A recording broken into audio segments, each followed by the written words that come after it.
Y'all missed me? Come sit down. So this woman rented a car for 2 weeks, and she didn't think to look under any seats when she first got the car. Now, upon return, she decided she was going to vacuum the car out, and when she looked under the seats, there was an obituary. She didn't think anything of it because it is a rental car. Now, she was going to post it online to see if maybe somebody was missing it, because she thought, okay, someone went to her funeral, they had to have cared in some way. She decided she'd get to it later, and she threw it in a plastic bag along with other things that she had in the car. When she got home, she ended up throwing the plastic bag on her counter and just going to sleep. She said that the cigarette smoke that she smelled that woke her up was so strong, it smelled like somebody blew it right up her nose. Because she was so freaked out from the cigarette smoke, she didn't go back to sleep, and she had to work the next morning. She goes to work the next morning, but usually she's always the last one to leave, and so she said her car is always the very last car in the parking structure. When she got off the elevator, she was too scared to look back, but she said it felt like somebody was right on her. She said she started walking faster to her car, but it sounded like the person that was behind her was getting closer and closer, and all she could hear was clacking of heels. She finally gets to her car, and before getting in her car, she decided she was going to turn around and see who was behind her like that. When she looked back, she said there was an older black woman with short red hair, glasses, and was dressed very nice.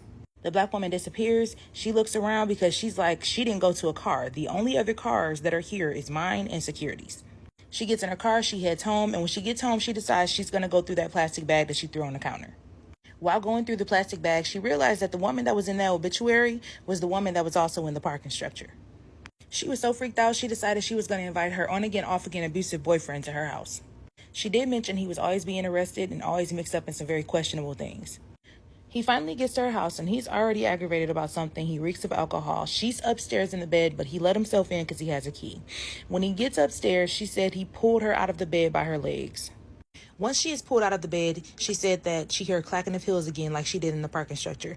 Now, as soon as her body hits the floor, she says she sees the woman, the black woman from the obituary, and she sees him almost like he's trying to hit her, but he can't.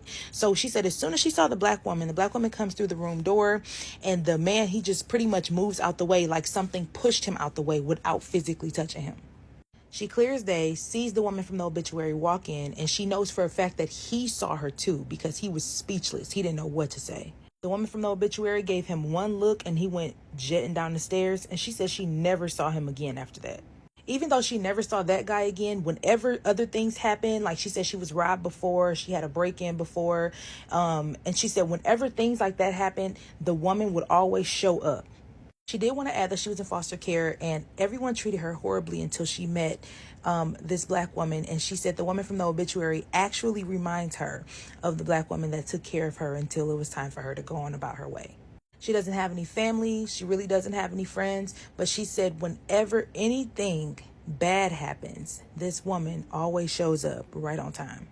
Now, you did ask in the email why this woman that you have no connection to felt the need to stay and protect you. I'm going to tell you right now, she was sent. I don't know how this happened, and I don't know why, but life is a mystery, okay? The paranormal world is a mystery. Have no clue. But all I can tell you is she's there for a reason, and if she's still there, it's because her job is not done yet. Scary story time while I react to store-bought slime. This slime is called Lemonade Scan. What? Stan. It's been so long, y'all. Hunter and his friends were planning a weekend getaway trip at this old lake. Now, there had been rumors that this lake was haunted, but of course, Hunter and his friend... Open. They didn't believe in any of that haunted talk, but y'all, I can't explain how these, like, sponges feel, but it doesn't feel like a regular sponge. Like, it feels like slime almost. It's like a squishy. Now, this trip was supposed to be 2 to 3 days max. I can't open it. Multiple people told Hunter not to go on this trip just because the lake is in a rural area and people wouldn't be able to get to him in time if something happened. But Hunter and his friends, again, did not care. Y'all, it said it's scented, but this just smells like regular slime. Oh no. Okay, y'all, it's not pokey. And it's not stretchy, like, at all. What is this? A blob of nothing. Y'all have to forgive me. I am a little rusty, so I'm sorry if I'm not getting to the point quick enough. When Hunter and his friends arrived at this camp, Hunter felt a bit off, but he got in the water with his friends and they had a little fun. By this time, it was already, what, 10 p.m.? And this is where a lot of the torture starts to happen, okay? Hunter starts to hear his grandmother call his name, and his grandmother isn't alive anymore. I'm gonna try my best to fix this slime, y'all, but I don't know. I think a little glue could help it. I did add these in there because it's like so cool. Now, Hunter immediately jolts up when he hears his grandmother calling his name, and he notices that his tent bunking buddy wasn't in the tent.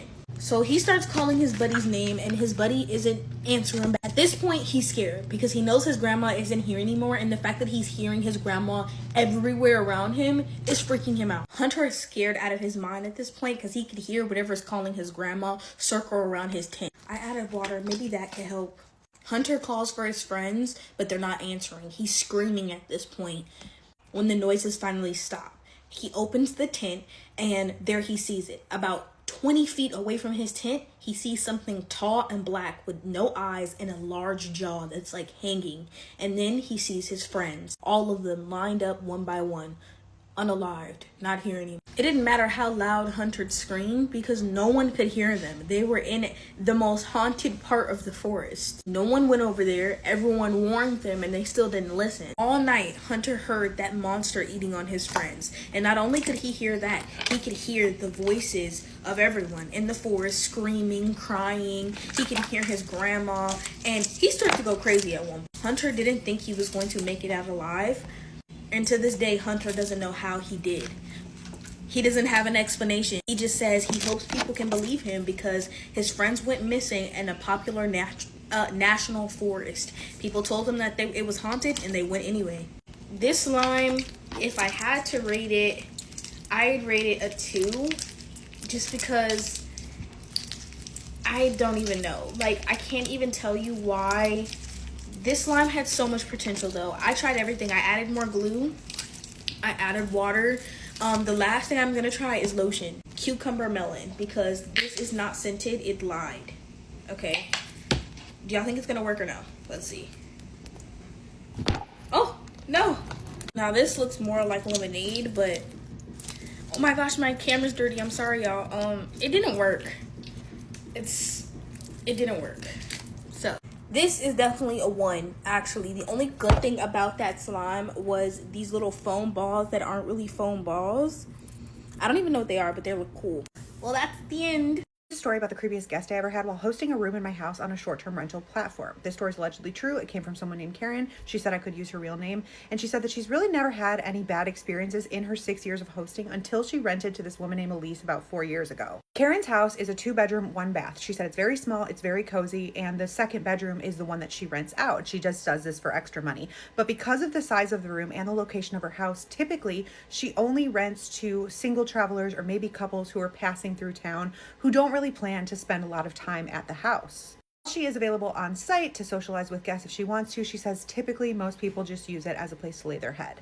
She says she's had some strange requests over the years. Nothing comes close to this. So one day she's checking her bookings and she notices she has a message from a woman named Elise. She has a profile picture. She has a few reviews, so she's verified on the platform. And she says, hey, I came across your booking. It seems perfect for what I'm looking for. I really just need a place to sleep at night. I'm going to be there for 3 nights. But before I book, I have sort of a weird personal request. Are you okay with covering all of the mirrors in the house? And I completely understand if this is something you can't do.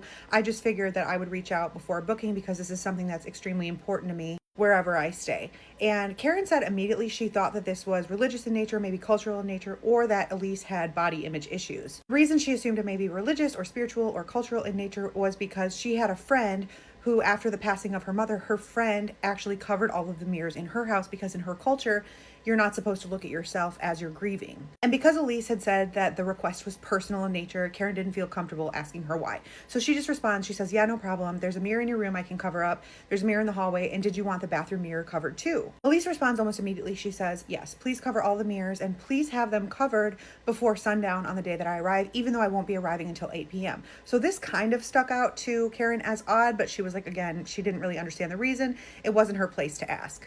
But Karen says she remembers rereading the message a few times because something about the wording struck her as odd. Because Elise didn't say, please cover them before I arrive. She said, please have them covered before sunset.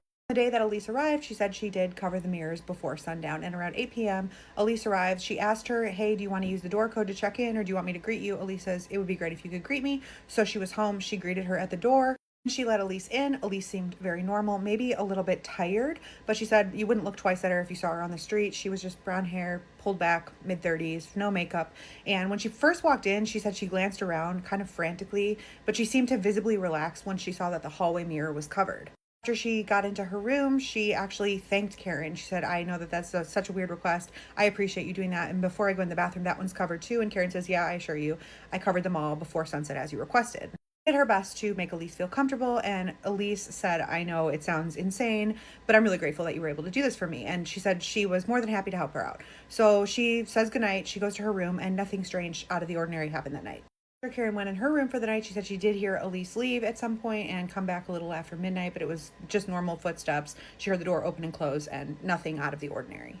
Second night is when things started getting strange. She said that she was cooking dinner and Elise said goodbye to her. She said she was going out. It was sometime around dinner time. She didn't ask why Elise was going out. It wasn't her business. And after she ate dinner, Karen laid down in her room. She said it was probably around 10 p.m. and she remembers having a hard time sleeping. So she was scrolling on her phone a little bit and eventually just fell asleep while Elise was still out. And shortly after midnight, she woke up because she heard footsteps in the hallway outside her bedroom. And she thought it was Elise who had come home. She hadn't heard the front door open and close, but just thought, she slept through it. But then she noticed that the footsteps were right outside of her bedroom door, almost pacing back and forth. And she thought that was strange because Elise's bedroom was at the other end of the house. The bathroom was in the middle on the other side of the living room, so she said she had no reason to be right outside of her bedroom door. She calls out, hello, and the pacing stopped immediately.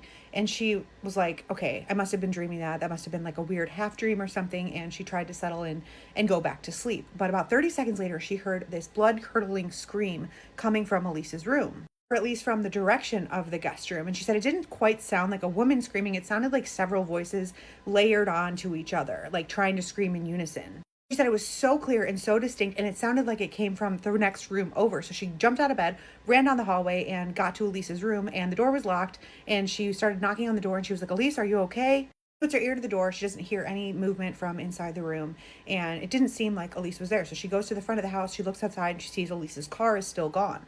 She checks her front door camera. There's no movement, but it was also offline for a part of the time that she thought she heard the scream. So she was like, that was weird, but also it's happened before, so it's not that weird. So she decides she's going to message Elise. She was like, hey, are you okay? I heard a scream coming from your room, and I just want to make sure you're still out. It could have been coming from outside.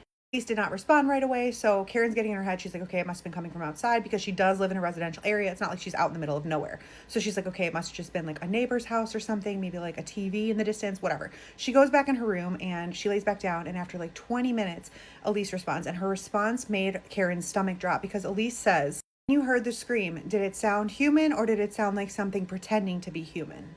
Said she didn't really know how to respond to that, so she just said something like, I don't know. It sounded like a few voices trying to scream in unison, but it sounded like it came from your room. I'm sure it came from outside. Please don't worry.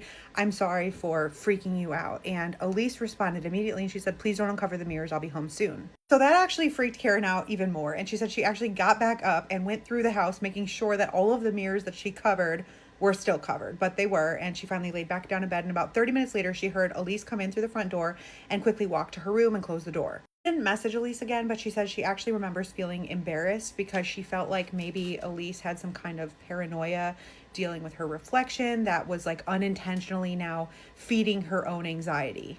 She eventually fell asleep, but around 3 a.m. she woke up to 3 knocks on her bedroom door, and she said she woke up and it was in like such a panic because it was just such a jarring sound.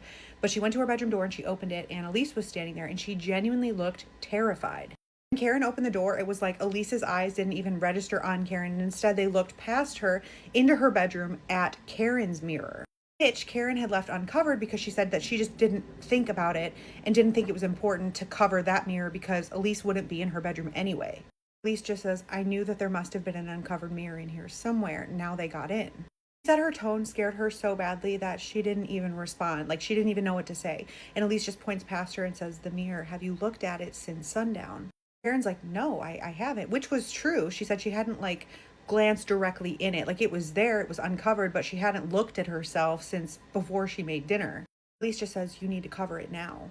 point, Karen's paranoia started to dissipate, and she said she started to feel a little bit irritated because she thought maybe Elise was having some kind of episode and now she was like part of it and like feeding it. So she said, what exactly do you think is happening with the mirrors? And Elise says, well, they use the mirrors to learn the layout and then they can find me.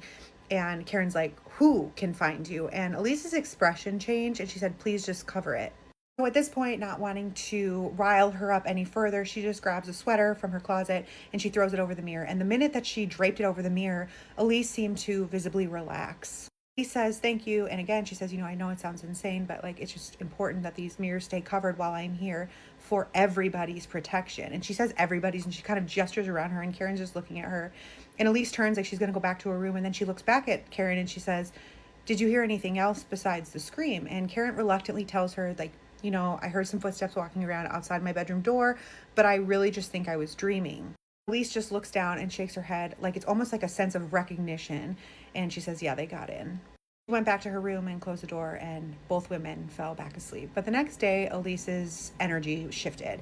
She was very quiet as she moved around the house and spent the majority of the morning walking room to room and covering up any reflective surfaces like the microwave and the oven door.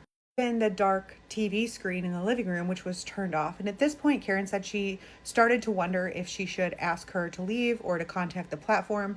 But then she was like, I don't want to displace this woman. She's only here for one more night. Like, what else could happen? Elise did not go out that day. She spent the majority of the day in her bedroom. And Karen eventually went to sleep without any interaction with her, really. But around 1 a.m., Karen woke up because she had to use the bathroom. Stepped out of her room into the living room and almost jumped back because Elise was standing in the middle of the living room completely motionless and staring at the covered hallway mirror. And she didn't even look at Karen. She just said, did you uncover this? Karen looked past her at the mirror and felt her stomach drop because at the top of the mirror, the small blanket that she had used to cover it had slipped down a little bit. And now there was a section at the top of the mirror that was uncovered. And for a split second, she said she saw movement in that sliver of mirror, though she tried to convince herself that it must have been movement from outside or a window or a headlight. But something in the mirror had definitely moved. It wasn't a figure exactly, but it just seemed like something very quickly that moved across the dark room. And she said, I'm sorry, it must have slipped. And Elise didn't say anything, but she moved over to the mirror and tacked the blanket back up into place. She looked at Karen and said, I think I've stayed here too long and they know where I am now. So I'm sorry, it's nothing that you did, but I have to leave now. I hope you won't be offended. And she goes in her room and she begins packing furiously. Karen said she tried her best to convince her to stay. She was like, I don't know if it's safe for you to leave in the middle of the night, but Elise was insistent that she must go now. And so she left her alone in her room and she went back in her room and closed the door. Before Elise left, though, there was another knock at her door. And at this point, Karen had not really gotten much sleep over the last 2 nights. She answers the door. Elise is standing there and she says, okay, I'm going to head out now. I've got everything packed up. I'm about to head out. But one more thing, if you hear any more knocking at your door, don't answer it because it's not me. I'm leaving now. She left through the front door, and Karen says she watched her through the living room window throw everything in her trunk in a very hurried manner and drive away. Karen had a hard time sleeping that night, but eventually got back to sleep. And in the morning, she says she felt completely stupid by the whole thing, and she almost laughed at herself. Covered mirrors looked ridiculous in the daylight, and she convinced herself that Elise must have been having some kind of mental health episode that she had somehow been dragged into over the course of 3 days. She refused to entertain the idea anymore. So she walked room to room and she uncovered all of the mirrors and she cleaned Elise's room and nothing was out of the ordinary. She tidied up her house and got it ready for the next guest who would be arriving the next day. And then she went on the platform to leave Elise a review. She noticed that Elise's photo and all of the information on her profile were gone, though her profile still remained on the platform. It was just like she had deleted everything off of it. Next guest who stayed was a single man. She did not greet him upon check-in. He used the door code. He got in and he checked out the following morning without much interaction from her. So she was surprised when she received a bad review from him saying that he had been woken up multiple times throughout the night because of knocking on his door. That the host had been unresponsive. And she was very confused by this because she said she's a very good host. She's highly rated and she's rarely gets a bad review. And she had not knocked on that man's door. That annoyed her. The following guest that she had, which was a few nights after that, was a couple, and they woke her up in the middle of the night because they said that the mirror on the wall had fallen and shattered and woken them up from a sound sleep. She apologized profusely and ended up having to replace the mirror in their room, though they didn't leave her a glowing review either. The final unsettling experience happened a few nights later when she had no guests. She said she woke up in the middle of the night to sound of something knocking at her door 3 times. Said that she thought she was dreaming at first and that she must be having a nightmare related to all of this recent activity in her space, but then she was sure that she heard it again. Second set of knocks came in 3 as well, and they were very slow and deliberate and distinct. Said she heard Elisa's voice through the door, and she said, "Karen, are you in there? Can you come help me?" Even though she routinely changes the door code between guests, she was sure that Elise had somehow gotten back in the house and was now at her bedroom door asking for her help. It had been a week since she had checked out, so she was like, oh my gosh, how did this girl get back in my house? So she was almost ready to get up out of bed, and then she remembered what Elise had said. If you hear me knocking at the door, it's not me. And she checked her ring cameras out front, and she noticed that there was no motion. No one was in her house. Said she stayed in her room and she was wide awake, and the knocking continued, and she said she does have an audio recording of the knocking, though she's aware that it doesn't prove anything. Even though she says she has never believed in the paranormal or anything supernatural or out of the ordinary, she was so unsettled by this activity that she ended up telling a friend about it later that day who is more spiritual, and her friend just said, "I think you should replace all of those mirrors in your house just in case there is anything trapped inside." So she did as she was told, including replacing the bathroom mirror, which was extremely expensive. But she says since she has done that, luckily, there has been no more activity in the house. But she said she's sharing this because she believes that there was something trapped in the mirrors, because why else would the activity have stopped after she had replaced them?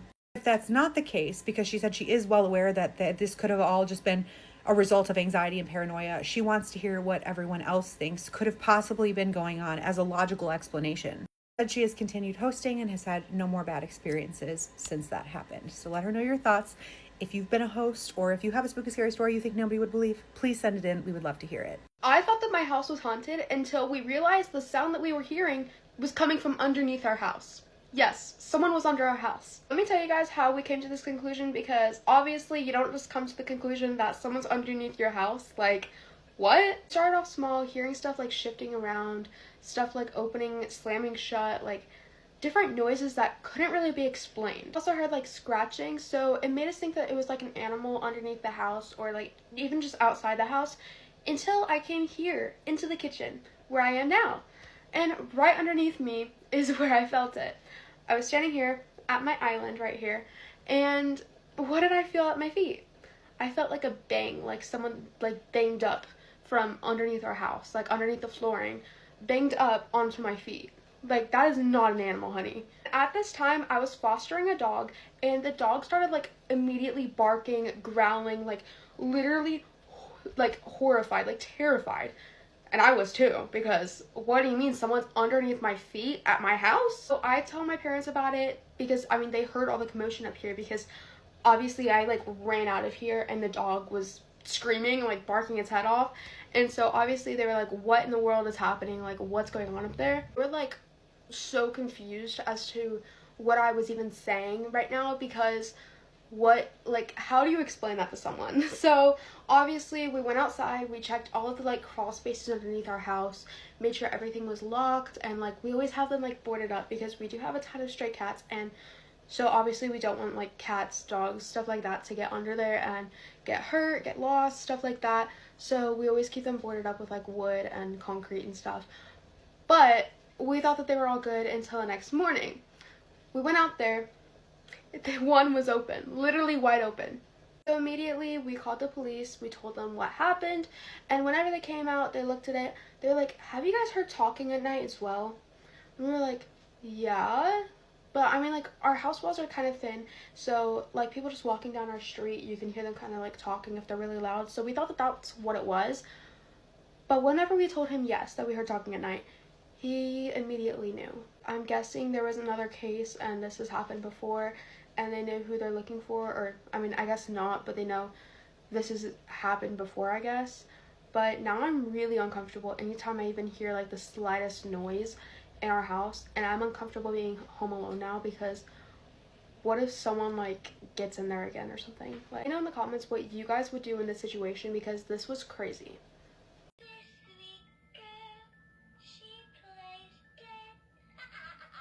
So I heard we're summoning Baby Blue again.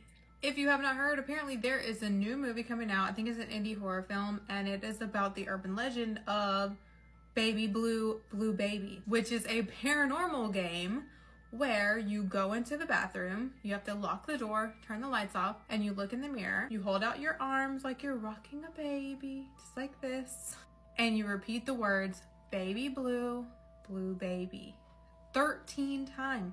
You cannot make a mistake. If you do it right, you will start to feel the weight of a baby in your arms. You may also start to feel their little nails scratching your arm. Now, before it gets too heavy, you are supposed to quickly throw the invisible baby into the toilet and flush it. Then you have to run out of the bathroom. But if you are not fast enough, a hideous woman will appear in the mirror, similar to like Bloody Mary vibes, screaming at you to give her her baby.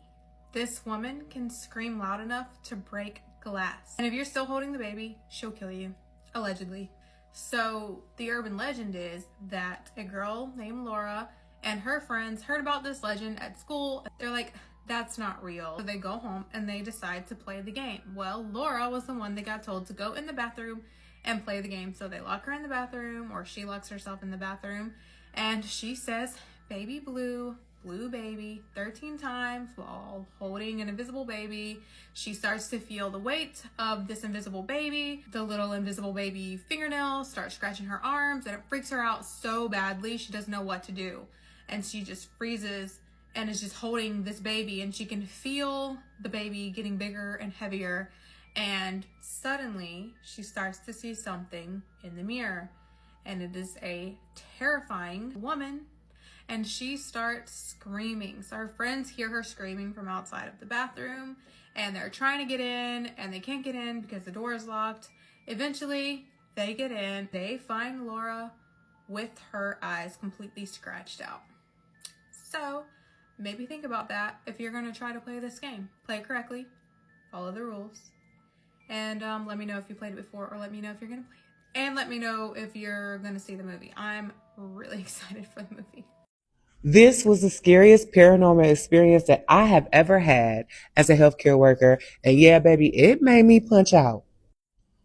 When you work in home healthcare long enough, you don't just get to know your patients medically. You get to learn who they used to be. And sometimes that sweet little old person that everybody adores has some type of darkness attached to them. Now, when I first met Luann, I honestly liked her. She was sharp, she was funny, she was a little eccentric, but she was harmless. She was the kind of old lady that would say inappropriate things and then laugh afterwards because she knew exactly what she was doing. But there was something about her house. It never felt empty, even during the daytime. I mean, I would constantly catch movements out the corner of my eyes, dark shadows slipping past the doorways, shapes reflected in the mirrors that would disappear when I would look directly at them. At first, I blamed exhaustion until Luann had that stroke. And after that, her health declined fast. And what started out as a few caregiving hours every week suddenly turned into overnight shifts and 24-hour care. And for real, as a new mom, I was geeked about the money. Then the first overnight shift came. And the second that I walked into that house, the smell hit me, sulfur, heavy, thick, like something burning underneath the house. And before I could even fully shut the door behind me, I saw a dark figure dart across the hallway. Now, I immediately tried to rationalize it, headlights, shadows, my imagination, but deep down, my body already knew that something in that house was wrong. Hey, now let's take a listen. I have a story and it's creepy. It is time for a Denise Juice story. But still, I kept it moving because one thing about us healthcare workers, we push through a lot of discomfort. So I start making Luann's dinner. And while I'm standing there in the kitchen, I start hearing whispering, low voices coming from the living room, not the television or outside, actual whispering. I freeze and I listen carefully. And the second I step towards that doorway, the whispering stopped. The living room was completely empty, no TV on, no radio, nothing. But that feeling of somebody standing behind me, it stayed. Then suddenly the phone rings, and when I say I almost jumped up out of my skin, it was Luann's son calling to check in. I wanted to ask him so bad if it was something wrong with that house. But how do you ask somebody, hey, you think it's demons in your mama house? So I tell him everything is fine. I hang up and I walk back towards her bedroom. And when I get there, she is sitting straight up, eyes wide, and she's terrified. Not confused, not delirious. She suddenly gasps and slams back on the mattress. It hurts. Naturally, I assume that she's having pain from her stroke, so I turn around to go get her medication. And as I'm walking down the hallway, I hear something directly whisper into my ear, "Keep out." And when I say that that voice was so close, I could hear breath on my neck. I spun around, and of course, there was no one there. And that's when I realized that the hallway was freezing cold. And then from Luann's bedroom, she started screaming again, "The pain! The pain!" So my adrenaline kicks in. I rush towards the room, and right before I cross the doorway, something shoves me hard, like someone put both of their hands on my back and pushed. That wasn't my imagination. It was a physical shove. So I hurried up and called her son because at this point, I'm done. He answers. I'm like, "Yeah, homeboy, you're going to have to come sit with your mama because I'm not doing it tonight." And while I wait for him to arrive, I stayed as far away from that hallway as possible. But the weirdest thing happened when I got in my car. Not only am I shooketh, I look over in my passenger seat and there is a book, old and leather bound, and Luann's name is written on the inside of the cover. Now, I know I didn't bring that book out here, but against my better judgment, I opened it anyways. And child, the very first sentence made my blood run cold. "I let that boy drown. The people don't need his kind around." And underneath the sentence was a date from the 1960s and several more pages describing things that Luann had did to brown children in their town while she was growing up. Cruel, hateful things. And the more I read, the more I realized something horrible.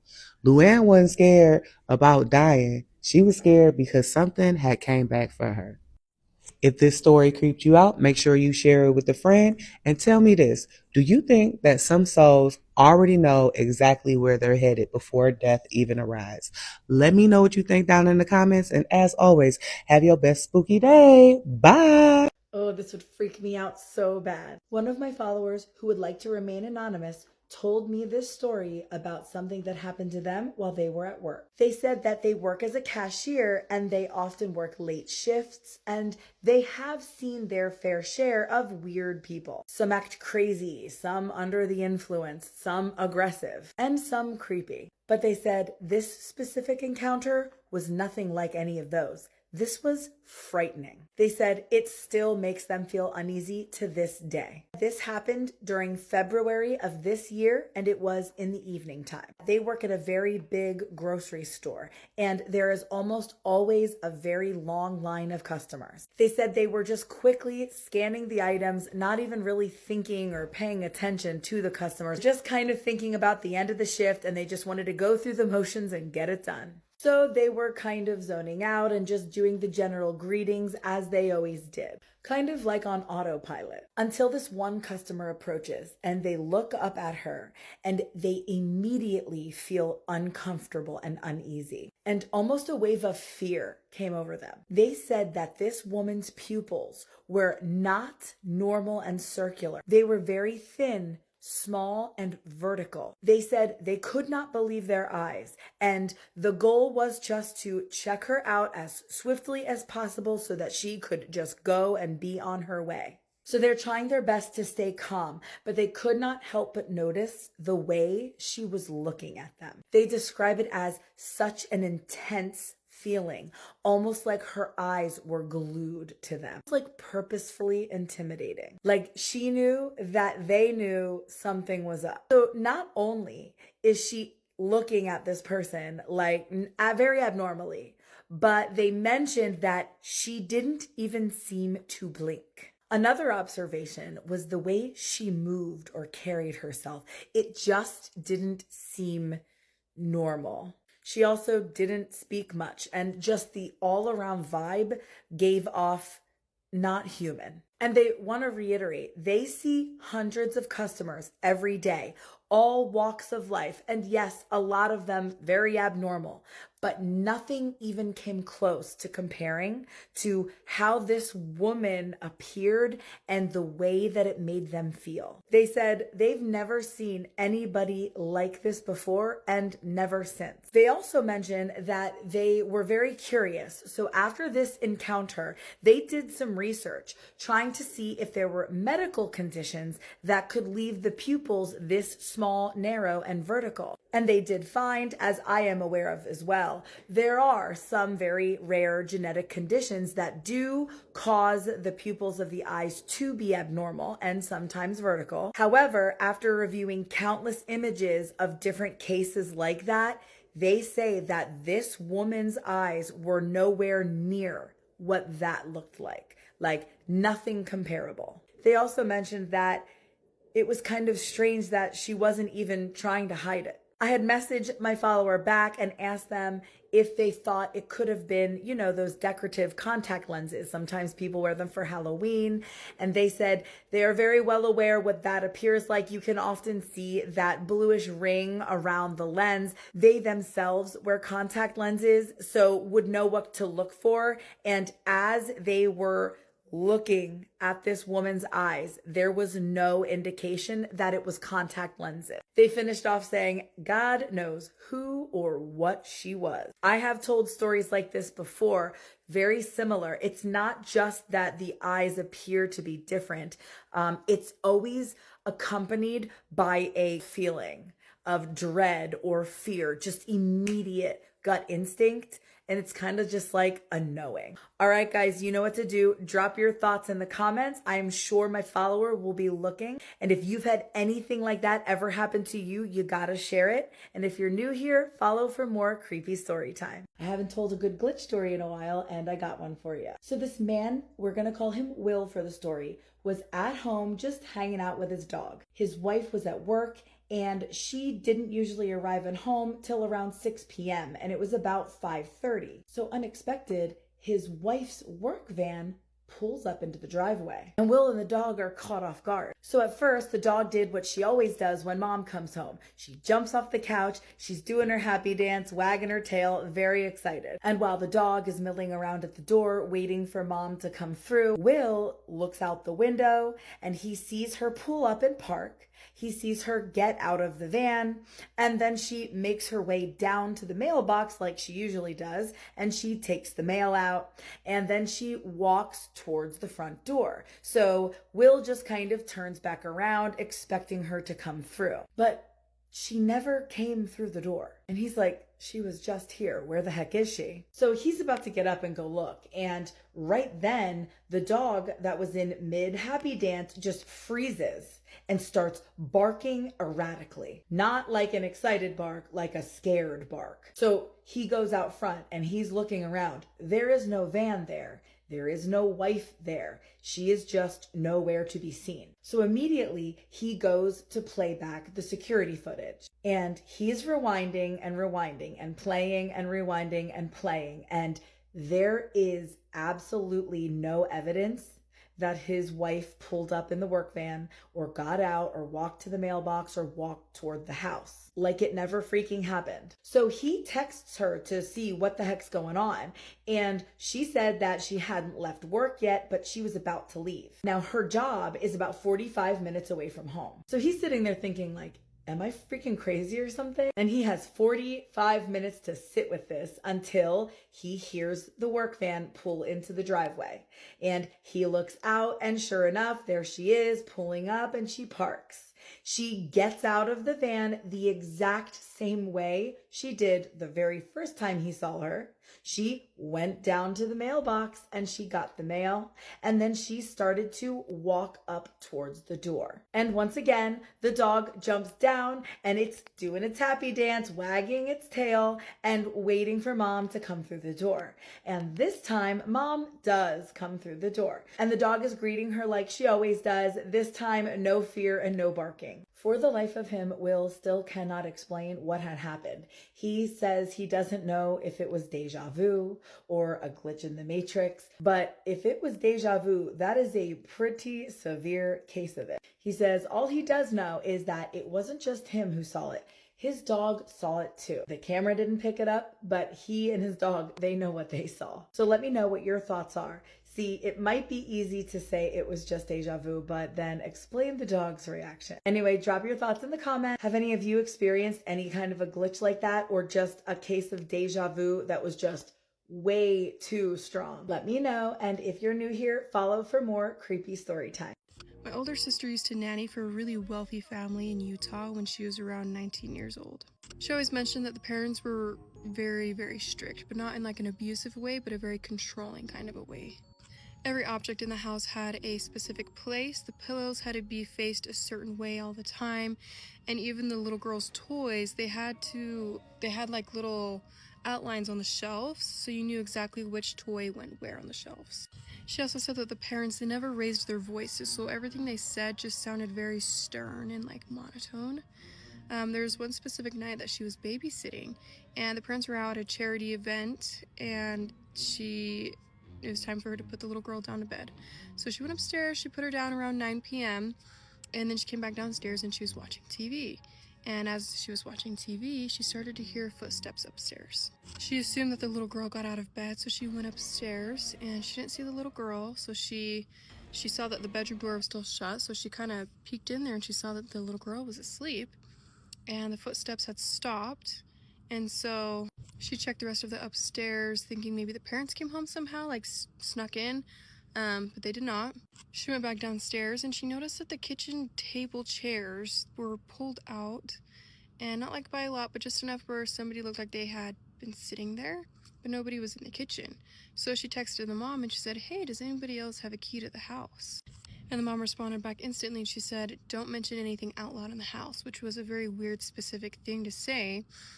And then as my sister's processing that, she said that she got another text from the mom, and the mom said, "If Emily gets out of her bed, don't let her leave her room." So my sister started to panic because that's a really creepy and weird thing to say, and so she tried calling the mom, and the mom wouldn't pick up anymore. About 10 minutes later, the little girl appeared at the top of the stairs, and she was just in the dark. So my sister said, "Honey, are you awake right now?" And she said, "He doesn't like when you talk about him." And my sister was like, "Who?" And she just pointed to the dining room behind my sister. So my sister turned around and nobody was there, obviously, but the kitchen table chair was pulled out completely, like somebody just stood up from it. And so my sister went and she grabbed the little girl and she locked them in the bedroom together until the parents got home. Here's the part that still messes with her, though, is the next morning the dad drove my sister home, and it was complete silence until he got to the drop-off point, and then he said, "You were not supposed to respond to her." And about a year later, my sister said that she did some digging after that whole experience because it just came to her brain, and that she found an article that said that the little girl had passed away 3 years prior to when she started to work there. In the Appalachia, there is a particular set of rules that you must follow.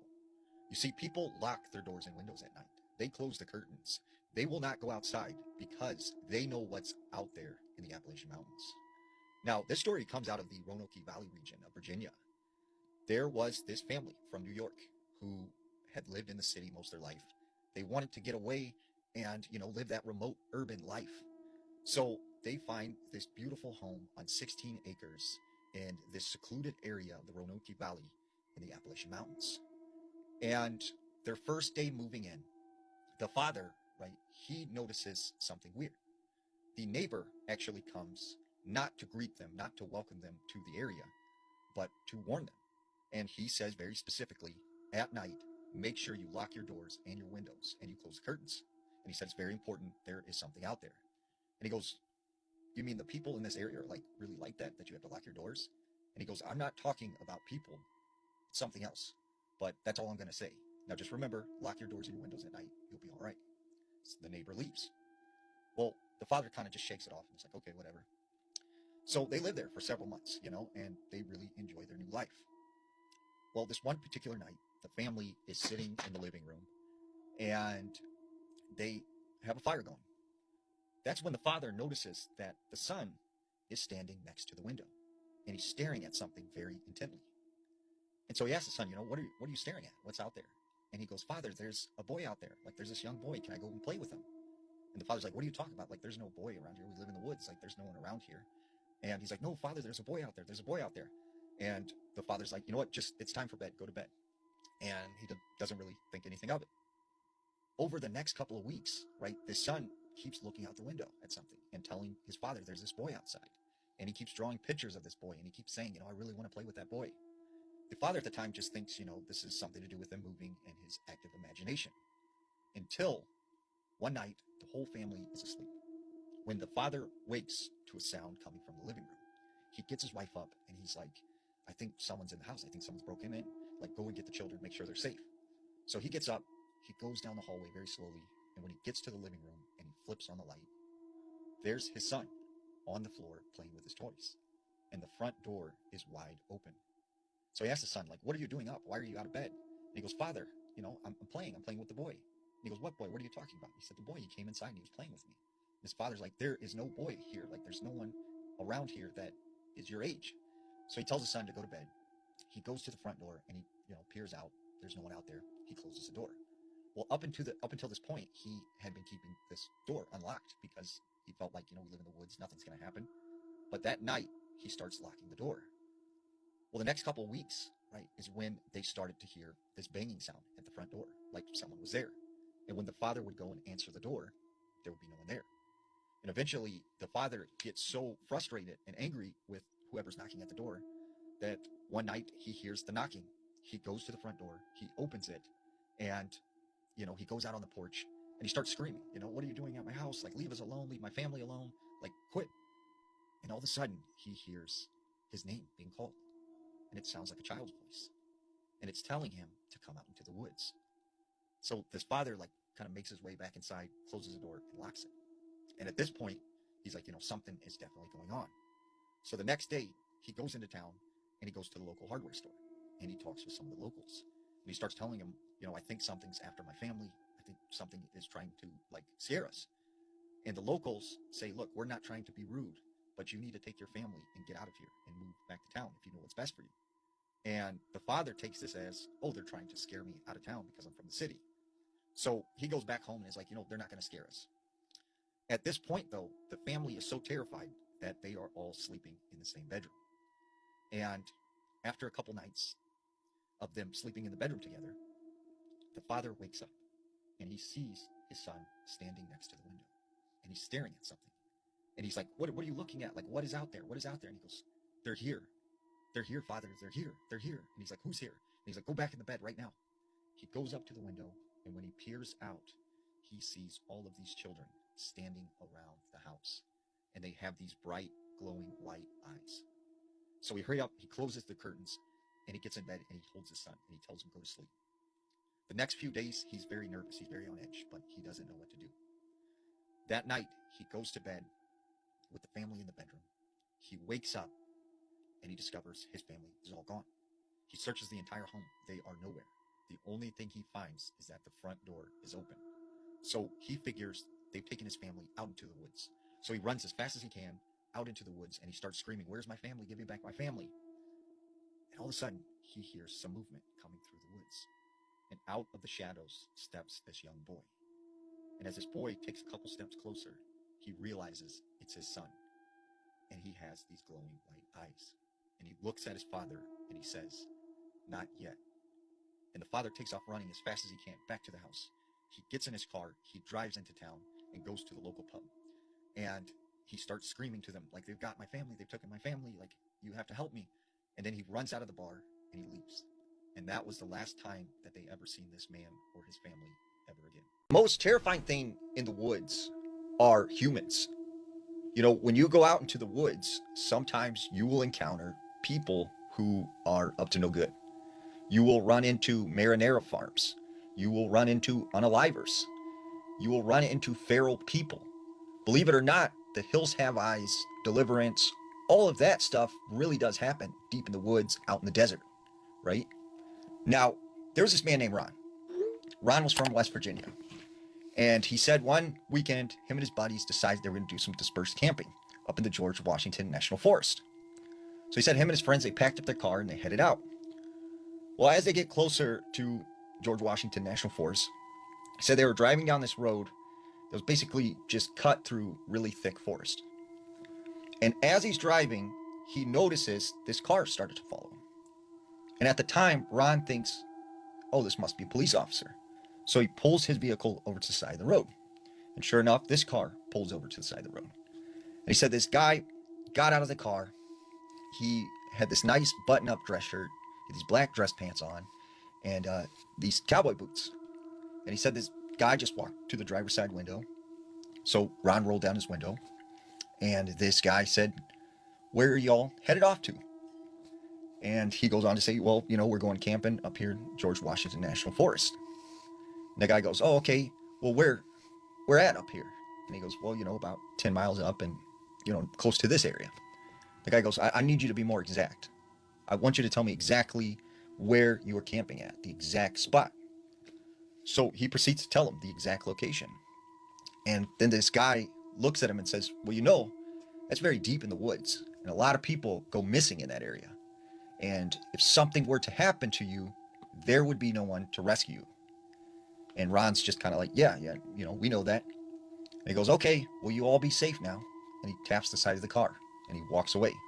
And he gets back in his car, and he drives off. So Ron was kind of like, okay, that's weird. What was all that about?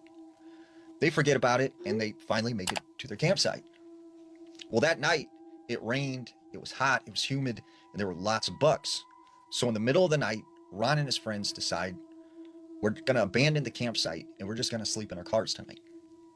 So they go back to the car, and they end up getting situated. And Ron remembers, wait a second, I forgot my phone in the tent.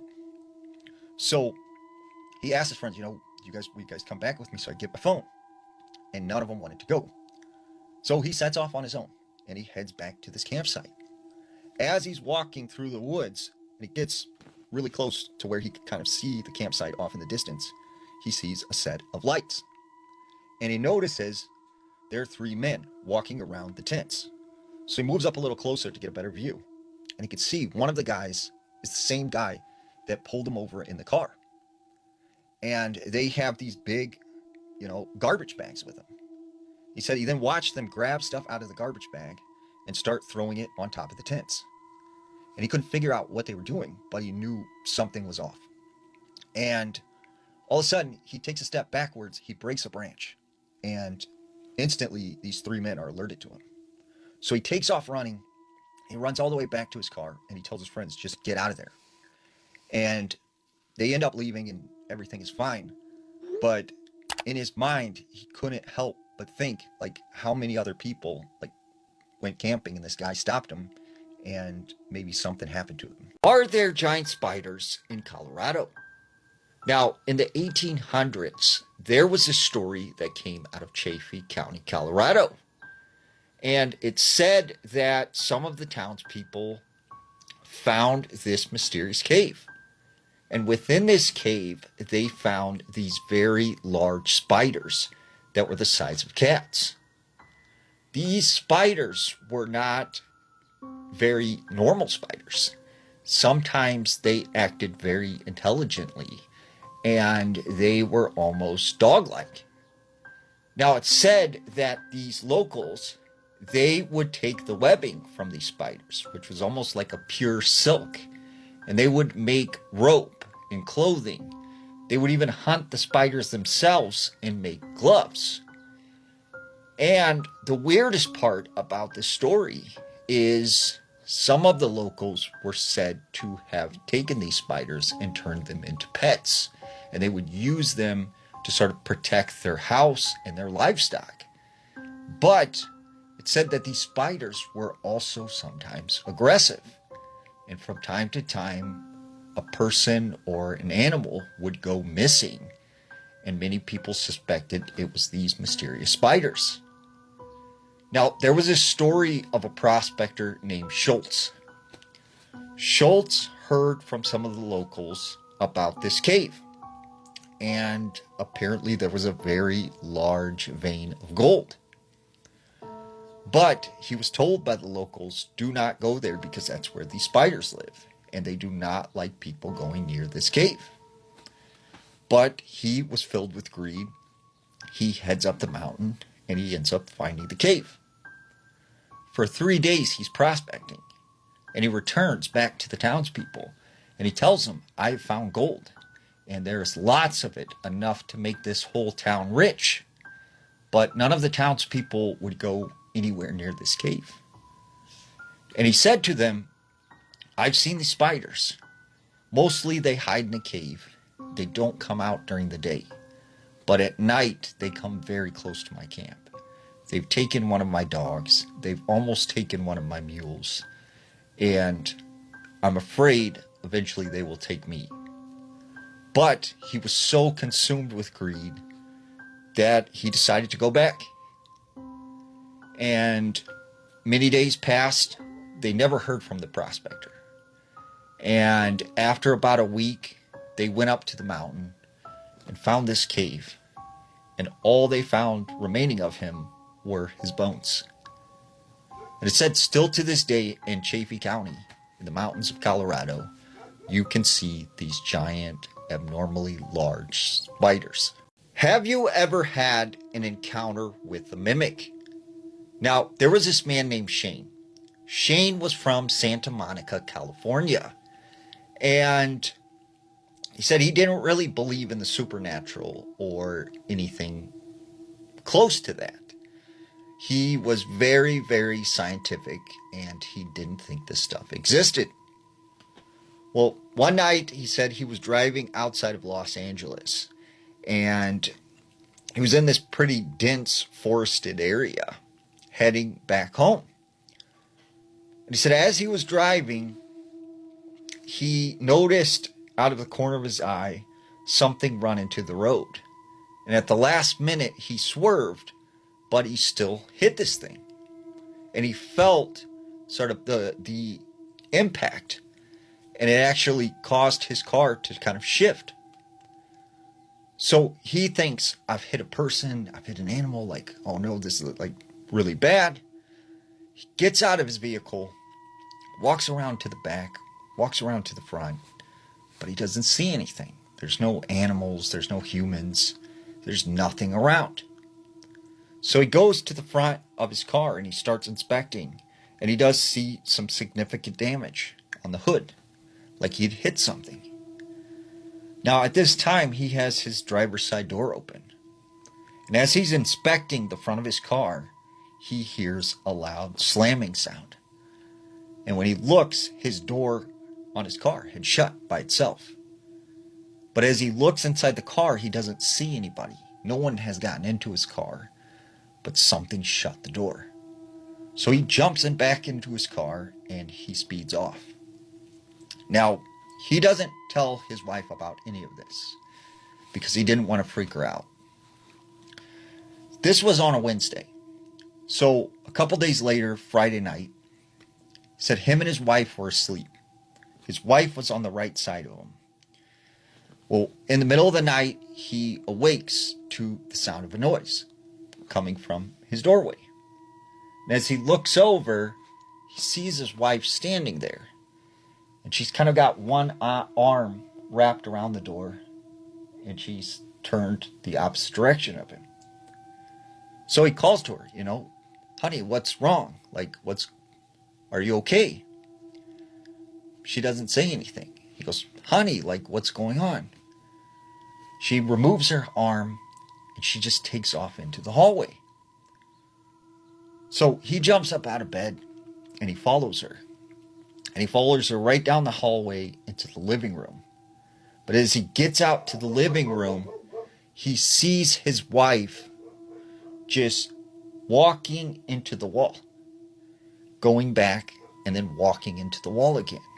She's doing this over and over again. And he goes, honey, like, what is going on? Like, what's wrong with you? And right at that moment, he hears his wife's voice, but it's now behind him. So he turns around and there's his wife in the hallway. And he's like, what's going on? Like, I just seen you in front of me. You were running into the wall. And she goes, what are you talking about? Like, I heard you out here making a bunch of commotion and I was going to tell you to come back to bed. So he's like, okay, whatever. Now, at this point in time, he still doesn't tell his wife what's going on because he's worried he's losing his mind. A couple days later, on a Monday, he said he worked late that night. He receives a phone call from his wife. And she's like, honey, there's something going on at the house. I hear your voice in the bedroom. I hear this knocking sound. And you keep telling me to come in the bedroom, but I know you're not home, right? And he's like, look, get out of the house now because I am not there. I am at work. So he speeds home and he goes into the bedroom and he doesn't find anything, but the window's open. So finally he tells his wife what's going on, and she says, let's go talk to the spiritual person that I know. So they come over to the house and they do sort of this blessing, and they open up the front door and they say that whatever was there is cleared and it's left through the front door. And they think that works, because the next couple of weeks, nothing happens. Until one night, Shane is driving home from work. And as he's driving, he begins to hear this pounding sound coming from the back of the vehicle. So he pulls over to the side of the road, he gets out of his car, and as he goes near the trunk, he hears his wife's voice saying, "Honey, please let me out." And then he hears this banging sound. But he knows his wife is at home. So he calls her and he speaks with her. And he's like, "Honey, I am hearing your voice in the trunk of this car." So he said right at that moment, he opened the trunk and he felt this rush of wind just blow past him and take off into the woods. And after that, whatever it was, it left him alone. But he certainly felt afraid for his life. There have been several reports of this bat-like creature in the Houston area. And over the last couple of years, we've seen a huge uptick in sightings. Now, the earliest report of this thing goes back to 1953. There was this woman from Houston Heights. Her name was Hilda Walker. And one night at 2 a.m., she was sitting on the porch with some neighbors. Well, they noticed some weird, shadowy figure moving overhead that blocked out the light of the front yard. And the next thing they know, they look over at this pecan tree and they see this glowing 6-foot-tall man with bat-like wings. It was wrapped in some kind of gray colored cloth or clothing, and this thing was shaking the tree back and forth. And after a few moments, they looked and this thing was just gone. They ran out into the yard and they began to hear this whooshing sound. And as they looked up in the sky, they seen this silver to grayish color light just dart across the sky. And that became known as the Houston Batman. And in the 90s, there were several reports, again, in Houston and the Houston area. One famously was at the Bel Air Theater, where several moviegoers witnessed this winged creature on top of the theater, and they described it as having bat-like wings and wearing some sort of helmet. But the most recent sighting, which took place 6 months ago, occurred just north of Houston. Now, there was this woman who was hanging out with her friends. They were having a large celebration. They decided to play a fun game of hide and go seek. So she takes off into the woods and she decides she was going to hide up in this tree. She starts climbing up the tree branches. And as she grabs onto this higher up branch that she said was as round as a softball, she hears a loud screech and she feels the branch start moving. But when she looks up, she sees that she's grabbing what looks like a man's leg with these bat-like wings. And this thing is just flapping its wings very erratically. And it takes off through the trees into the sky. And she was so petrified for months, she did not want to leave the house at night. So what is this bat-like creature that people are seeing in Houston? You're hiking alone in the Appalachian Mountains and something starts following you. What would you do? Hi everyone, welcome back to Candlelit Whispers with Amanda. Today we have a listener submitted story about a solo hike that ended in something truly terrifying. I'm not sure if I should send this in because I know most people won't believe me. But what happened to me in eastern Tennessee changed the way I hike forever. This was about 2 years ago. I was hiking alone on a trail in the Appalachian Mountains, just outside of the Smokies. It was one of those perfect hikes, clear skies, cool air, and insane views of the mountains rolling over. The hike up was peaceful. Nothing felt off. It was on my way back down that everything changed. At first, I heard a woman laughing. Not a normal laugh, like a high-pitched shrill, the kind of laugh that made your stomach drop. I stopped walking and looked around. Nothing. No hikers, no movement. Then I noticed something that freaked me out. Everything had gone silent. No birds, no insects, no wind, nothing. The entire mountain had gone quiet. Then the laughing came again, closer this time. I started speed walking down the trail, and as I walked faster, the laughing got louder. It sounded like whoever was making it was right behind me. That's when I started hearing footsteps directly behind me, close enough that I thought someone was almost touching my back. I spun around, nothing, and the footsteps stopped instantly. My heart was pounding so loud I could almost hear it. I started walking faster, then the laughing started again, except now it was coming from multiple directions, in front of me, behind me, to my right, to my left, like there were several people surrounding me in the trees. That's when I looked left and I saw her, an old woman standing halfway behind a tree, long gray hair hanging over her face, a thin white dress, and a smile that stretched across her face so wide it looked wrong. Like her mouth was smiling, but her eyes weren't. Her eyes were completely empty, just staring at me. I froze for a second, and then I started running. Full sprint, barely breathing. I was just focused on getting back to my truck.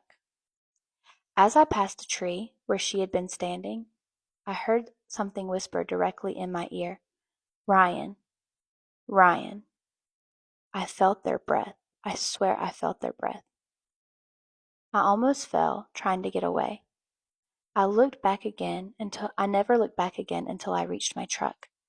My hands were shaking so badly I dropped my keys twice trying to unlock it. Finally, I yanked the door open and threw myself inside. And when I looked up, she was standing outside my passenger side window. Still, smiling. Completely still, just smiling at me. She didn't blink, she didn't move, she didn't react. I started the truck and sped out of there.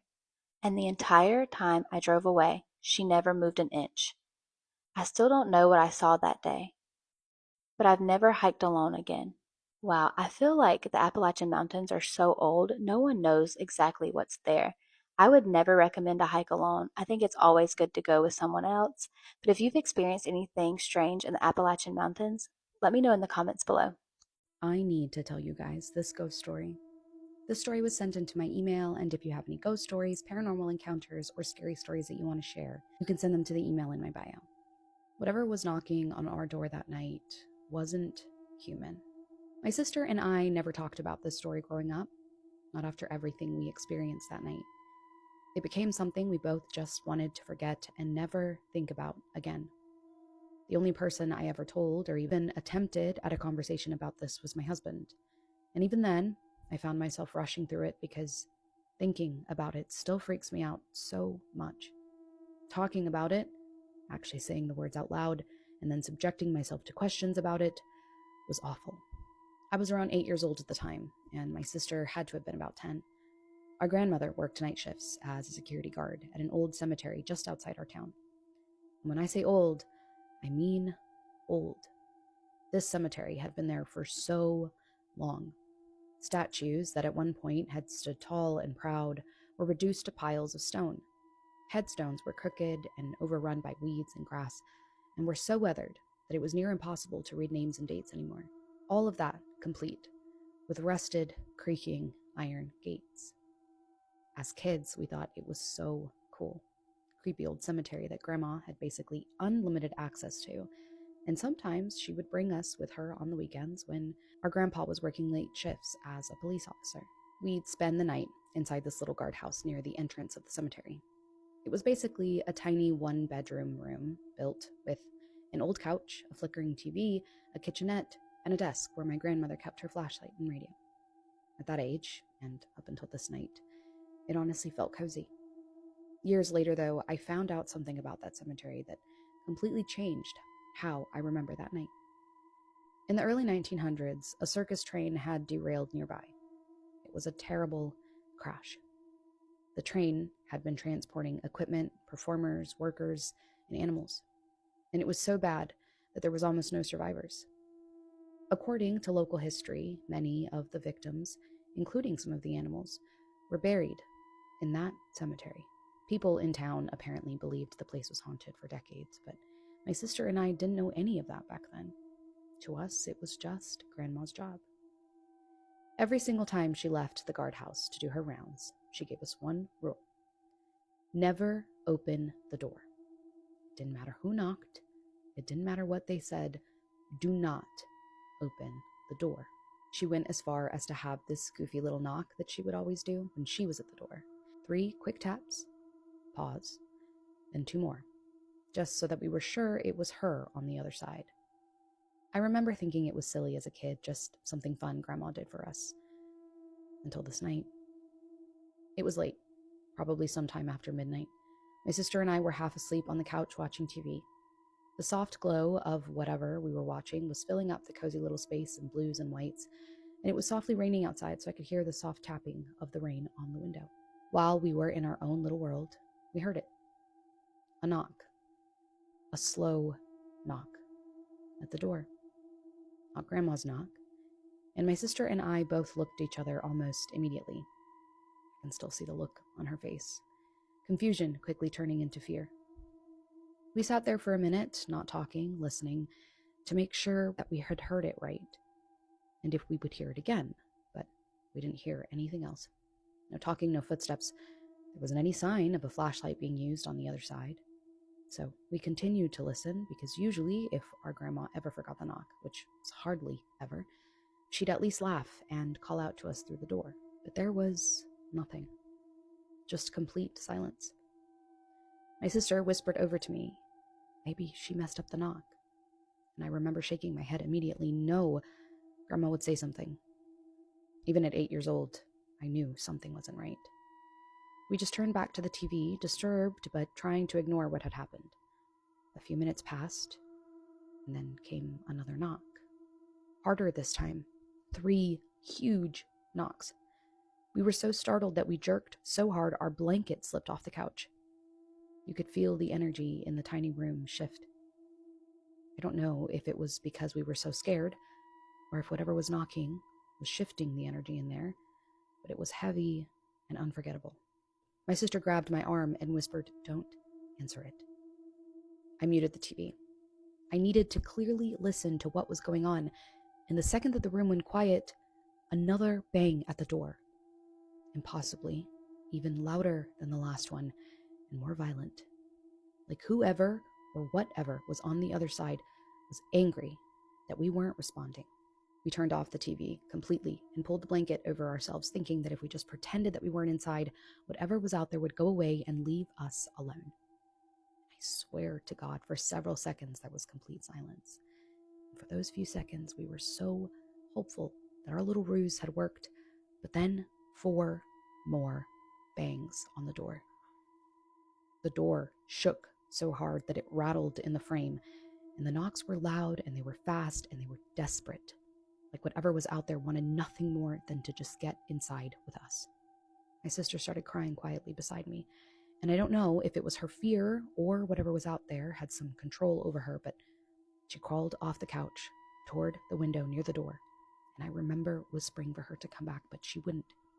She extended her small, trembling hand out to the curtain and slowly pulled it back just enough to peek through, and the second she did, something heavy and large slammed against the door again.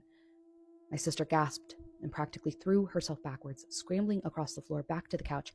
I quickly whispered, "What is it?" And out of her pale face, she said, "There's nobody there." But right as she said it, another pounding hit the door, almost as if whatever was on the other side had heard her and was trying to prove her wrong. It was out there. It was pounding on the door, and it was going to get in. After getting back under the blankets and crying softly for what felt like ages, the knocking just stopped. No footsteps, no voices, no rustling, just complete silence. We stayed there, curled together for what felt like forever, until finally, tap, tap, tap. Pause. Tap, tap. Grandma's knock. But after what had happened, we didn't trust it anymore. We didn't move. We just sat there frozen, and then we heard keys jingling outside. The lock turned and the door opened.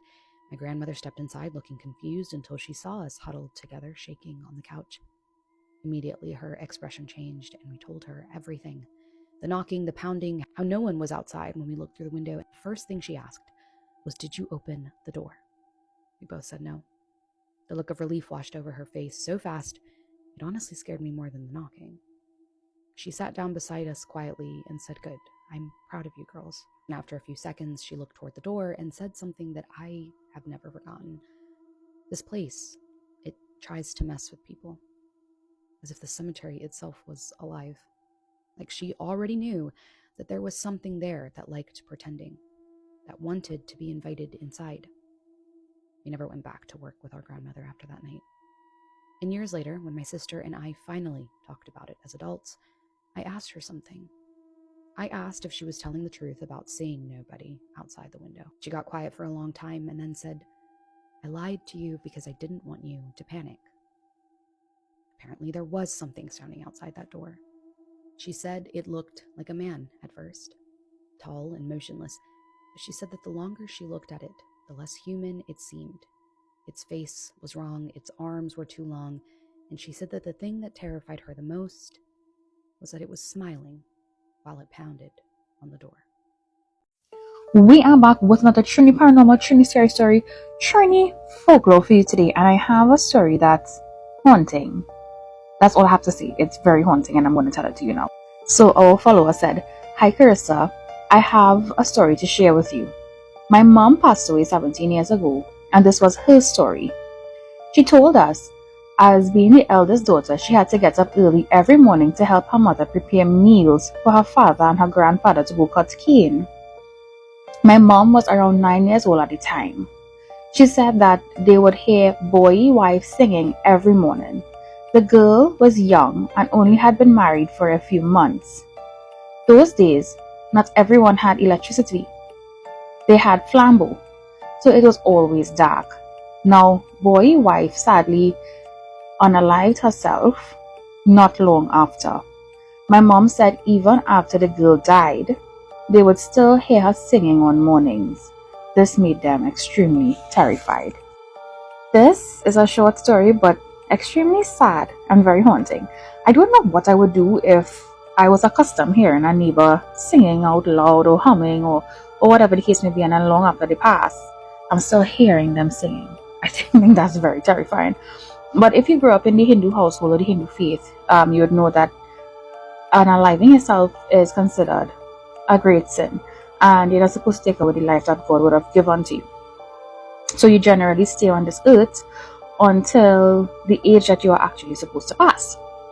So it's really sad that they were still hearing this girl's voice long after she was gone. So let me know, have you all ever had that experience where you are accustomed hearing the neighbor or the family member always calling out to you, or you're hearing them singing, and then long after they pass, you're still hearing them? We listen, we don't get scared, and we don't judge. Let me give you guys a story time of when my aunt was young and she dated this guy who was performing witchcraft, and a cheater at that, and had a girlfriend that was a witch as well. Please don't get confused. I'm going to be telling the story like I was there, and for story's sake, we're going to call this boy Atandwa. So Atandwa and my aunt started dating when she was 16, and Atandwa I think was like 18 or 19. They not that bad, you know. Now, keep in mind, my aunt's mother is a prophetess, alright? So obviously she could see through Atandwa and she didn't like him. You know, she always used to tell my aunts that this person is not a good person. And obviously because my aunt was blinded by love, she was like, he is. You just need to grow into him. And also, like, Atandwa is like a spiritual being. Like, he's also somebody that is spiritually gifted. But my aunt's mom didn't really understand, you know, so there was just something off about him. Obviously my aunt's mother knew, but she wasn't really going to just say it. If you get what I mean. Like, you being a spiritual being, you can see that this person is not a good person, they are cheating and all of that, but you wouldn't tell their partner that, because a person that's blinded by love, they will never listen to you. So it eventually got to a point where my aunt's mother was like, no, it's time for you to break up with this person, because I just don't like him. Like, he's just not a good person, you know what I mean? They had a fight or whatever, and my aunt's mother was like, well, okay, you know, let me show you what this person has been doing behind your back. She goes to the kitchen, grabs a glass of water, and she tells my aunt to sit down. They sit down, and that's how my aunt does a reading, by the way. My aunt's mother, sorry, that's how she does a reading. So she tells my aunt to dip her finger inside the water. My aunt's mother does the same, and then tells my aunt to call Atando's name and surname and look inside the water. And she did exactly that. And she saw that Atandwa has basically been doing things behind her back. You know, he's been taking pieces of her hair, pieces of her nails. And she's like, she would wake up tired all the time because, and the reason for that, obviously she found out through looking inside this water, is that Atandwa has been using her spiritually, you know, to get money and all of that. And his reason for using my aunt to get money was that my aunt spends his money, and so he wants to punish her. Well, not really punish her, but he wants her to pay the money back by actually working for it, you know? Now, the worst part in all of this, my aunt is like, I was pregnant at the time and I had not told him yet, right? She was planning on telling him on their anniversary. And what's crazy is she found out on that very same day that baby boy had 7 other girlfriends, imagine. And one of the girlfriends was basically helping Atandwa perform witchcraft on my aunt. You know what I mean? I don't know what the motive of the girl was, but yeah. Another thing that's worse is that when she's looking into this water, she now obviously knows that the girlfriend knows that my aunt is pregnant, and you know, the boyfriend doesn't know. Atandwa didn't know that my aunt is pregnant, but the girlfriend knew because obviously she's also, you know, practicing witchcraft and all of that. Fede, my aunt is like, oh, after seeing that, you know, she's devastated, but at the same time, it's like witchcraft is not proof that a person is a bad person. You know, for example, if I go to a seer or a traditional healer, whatever, and they tell me that my partner is not a good person, I wouldn't believe them, you know, especially when you're in love. I wouldn't believe them. I would tell that person you're crazy. That's not might have known the story of real life boogeyman. real. You can't prove witchcraft, so, you know. Okay, fine. After this reading, whatever, I think 2 weeks, my aunt is like 2 weeks before she broke up with Atandwa. She was thinking about it, you know what I mean? She had a miscarriage, which was crazy. And unfortunately for her, she still hadn't told him, I think, at this time. Fine. My aunt is like, one day she's asleep, whatever. She wakes up in that dream. She's sleeping, but she wakes up in the dream. And she is in her room, in her bed, but things are not the same. Okay, she's like in that dream, Atandwa's girlfriend, the witchcraft girlfriend, comes and sits at the edge of her bed. And the girlfriend's like, listen, my dear, Atandwa is mine. You know what I mean? You suffered a miscarriage. Do you really want to make things worse for yourself? Like, let this be a warning, because that man is mine. I want you to leave him alone. Otherwise, things are only going to get worse for you. My aunt obviously decided to be stubborn, and she started smelling like a living corpse. It was just really bad. She was losing weight. She was always dehydrated. You know, it was at that point where it was a near-death experience, because she's like, at some point, they used to put her in the sun because she was always cold. And eventually she decided, no, let me just leave Atandwa alone. But obviously the heart wants what it wants, and she eventually went back to Atandwa, and they slept with each other, and that just made things worse for my aunt. My aunt is like, after all of this, she decided to go and get protection for herself, because she's like, I was not about to risk it with that girl. So obviously she went to a traditional healer or whatever. Unfortunately for her, as much as she was making herself strong, what about the boyfriend? You know, Atandwa in that particular week obviously got into a car accident, and you know, she left it at that because the guy was at the hospital. They were not unable to speak. But she's like, at some point, she used to dream about this person, like 2 or 3 years down the line. She would dream about this person in chains, and the girlfriend was holding that chain, and he was just walking like a dog. And you could see, man, that he was sad, because she was like, sometimes she would dream of him crying while he was in that chain, and the girlfriend was always laughing on some, this is my person, like, Atandwa is mine, like, you're not going to get him, he's mine. And you know, that's just very unfortunate. And apparently this girl used Atandwa to make money and make him suffer, because the girlfriend had been loyal to him, and then obviously he started cheating, and she couldn't handle that, and she was like, you know what, I will deal with you. You will be mine whether you will like it or not. And honestly, that is the end of the story. That's what my aunt told me. She's like, eventually the dreams just stopped, and she moved on with her life, because she was not about to help a person that broke her spirit and cheated on her. You know what I mean? That's not her battle to fight. That's his parents' battle to fight. Do you get what I mean? Yeah. It's been a while, but I have a very disturbing, scary photo that I want to show you guys. If I saw it and have to have nightmares, so do you. And for whatever reason, my green screen is not working, so I can't show you guys in the back while I talk about it. So I'm just gonna tell you and then show you. This photo was taken in 2022 on All Souls Day. The person who took the photo says that she remembers this day clearly. I'm just gonna have to show you the photo. So this is it right here. If you zoom in, you can probably see this dark figure in the background. She says that she knows every single person that was there and she can't explain who the person in the back is. What shocked her even more is that her security cameras didn't capture anyone there. It was only captured in the photograph that she took. A lot of people have said that it could have been connected to her Day of the Dead altar that she keeps. Like it opened some kind of portal and attracted entities. To make it even stranger, the same night my altar caught fire for no clear reason, even though I didn't have any candles lit. The whole experience was extremely unsettling. This is by far the most disturbing thing that I have ever captured. So yes, this by far terrifying. I don't even think I would ever even be able to live in that same house if I captured something like that. I definitely believe it has something to do with her altar and the fact that it was All Souls Day, El Día de los Muertos. But like always, what do you guys think? And another thing I'm also going to add to the part 2 of the bullying in the paranormal community. You know how I mentioned that people don't treat this like a passion, but more of survival because this is their end all be all with their income. If it's one piece of advice that I could give you or anyone that I was given when I started my journey, especially in the paranormal and paranormal content creating, is do not quit your day job. Do not quit your career, because I was told you're going to need that job, you're going to need that balance, you're going to need that paycheck, you're going to need those benefits, and you're definitely going to need that retirement. Like what, you think that at 65, I'm striving to have that blue check mark on my tombstone? No, at 65, I want to be retired, living peacefully, happily in the mountains of Honduras with my animals. Trust. Seen people who are literally juggling different types of jobs and having to go from one convention to another, hustling so they could pay their mortgage. I've also seen other content creators who have quit their job thinking, oh, I could do this full time, and then having to go back to their jobs again because it wasn't sustainable. I mean, hello, this app is a beast, especially with its current algorithm. It sucks.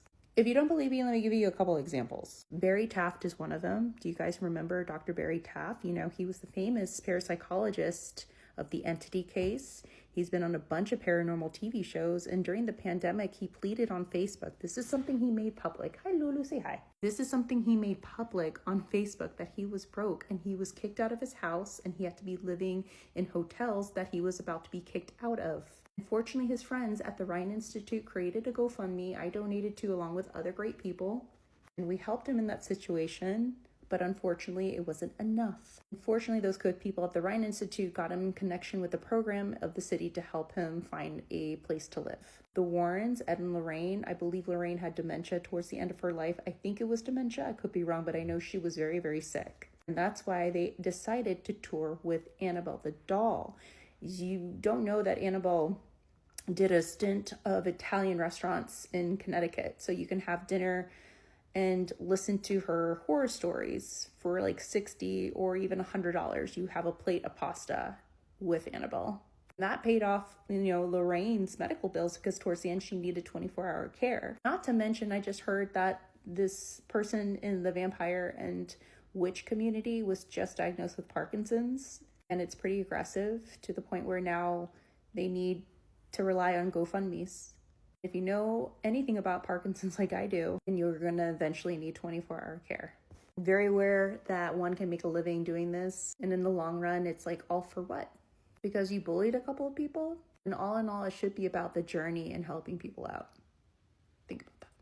Yesterday, I saw a video of a girl talking about the bullying in the paranormal community, and honestly, she wasn't wrong. She brought up a really good point. For a community that talks about energy and spiritual growth, there are some that are the meanest people behind haunted locations, YouTube channels, microphones, and even Instagram and TikTok videos. Her and even others in her comments, especially in the comments, we're talking about a lot of the men in this community. And before people get defensive, if this doesn't apply to you, then it's not about you, right? But one thing I've learned in this little community that we call the paranormal community, and I know this happens in other communities, don't even get me started on the witchcraft community. It's a high school cafeteria with EMF readers. Almost like a high school setting where the guys are going into the locker rooms measuring to see whose K2 is longer and bigger than the other ones. My K2 is wider and longer than yours. No, mine is. There's also this weird highbrow ego problem where everybody suddenly becomes the authority on ghosts, demons, curses, portals, haunted dolls, and apparently your entire existence. Which I like to say, but you're still living here. You haven't crossed over yet. Everybody's the real investigator. Everybody's protecting the field, or they say. But what I've learned, especially my 8 years of doing this, is half the people are just protecting their relevance. People just want to still be relevant. And the wild part is that people get away with so much because everyone looks the other way if the person is popular enough. Everybody's a know-it-all. Everybody's the real investigator, and everybody's, excuse is protecting the field.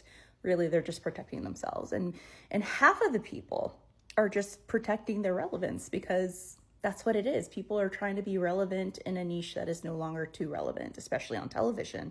And the wild part is that people get away with so much because everyone looks the other way if the person is, hold on, popular enough. The issue here, from what I notice, is that proximity matters more than integrity. And people will ignore bad behavior if it keeps them invited to the convention, the haunted museum, the collab, the overnight investigation, the podcast. To tell you the truth, this is why I have trust issues, and this is why I rarely do collabs.